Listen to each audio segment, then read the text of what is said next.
So many developers who want to build now for Masumi, they might be wondering, what do I have to do to be compliant with my local tax rules or with other regulation? We try to help them as much as possible to do this in the completely right way, right? Absolutely. So obviously compliance is mega important, especially when we're talking about enterprises, and we want to do as much as we can to basically support this process of compliance. And what we are doing actively right now is we are basically making sure that the whole transaction history is very easily available. So you can just look it up and you can basically just see exactly when a payment has happened, and you can give that to your tax accountant and things like that. And we are also making sure that the Masumi network and all the components of the Masumi network are compliant in, the jurisdictions around the world.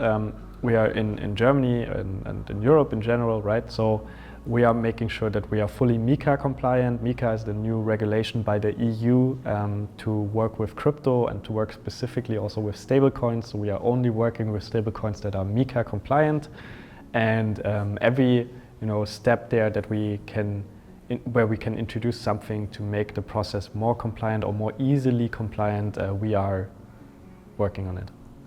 So when we recently were presenting in Zurich to an audience, we got a lot of questions around how do we solve cybersecurity and how do we solve privacy. I think it's quite important to clarify what problems does Masumi solve and what problems doesn't it solve. And it has something to do with this, right? Absolutely. So Masumi, in its core, is the layer between different agents, and those agents can be operated by anyone, right? So we cannot solve the cybersecurity for all of those agents. We simply don't know what's happening behind all of those agents. It's impossible, and it's not our thing to solve. But what we can do to support the process so that agents and customers can interact more safely with other agents and other parts of this network is we can introduce standards. So what we are doing is we're introducing a standard on how to find the privacy policy. We are introducing a standard how to find the terms of service for that specific agent, so that you as the customer or your agent potentially can just take a look at that and see, okay, maybe this is in a jurisdiction that I can work in, this is in a jurisdiction that I cannot work in, things like this, right? And then the agents and the customers can decide if they want to work with that particular other actor, this other agent, or not. And and that's basically how we support this process. Correct. I think what else is important that we have identities, right? Mm-hmm. So it's always clear who is basically talking to whom.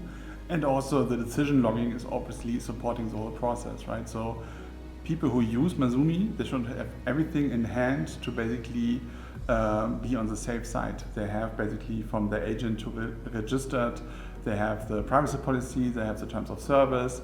We assure them that the identity is clear of who's talking here to whom, and we also give them the tool that they are able to prove that this agent gave this answer. And that is all we can solve for in terms of being compliant and helping everyone who's participating to do their part of being secure, adhering to privacy policies, and being compliant with the local tax laws. Exactly, and maybe just to point out that identity part again, I think that's really, really essential, because we have this huge issue in the current digital world where there's a lot of fake news, there's a lot of false information, there's things that are just not true, and people that are pretending to be someone else especially. And that's only, to be honest, gonna get worse with AI because it's so easy to create content that looks like it's legit, but it really isn't. Mm-hmm. So what we need to do is we need to use the tools that we already have, which are these decentralized identifiers, these digital identities, to basically make sure that everyone can easily verify themselves, and they can say, okay, I am really who I am, who I'm saying that I am. And that is extremely critical, because if I want to buy an agent service from someone and they're pretending to be a certain entity but they really aren't, then that's an issue. So we are giving this entity the tools to verify for themselves that this is really the correct entity that they think they are interacting with.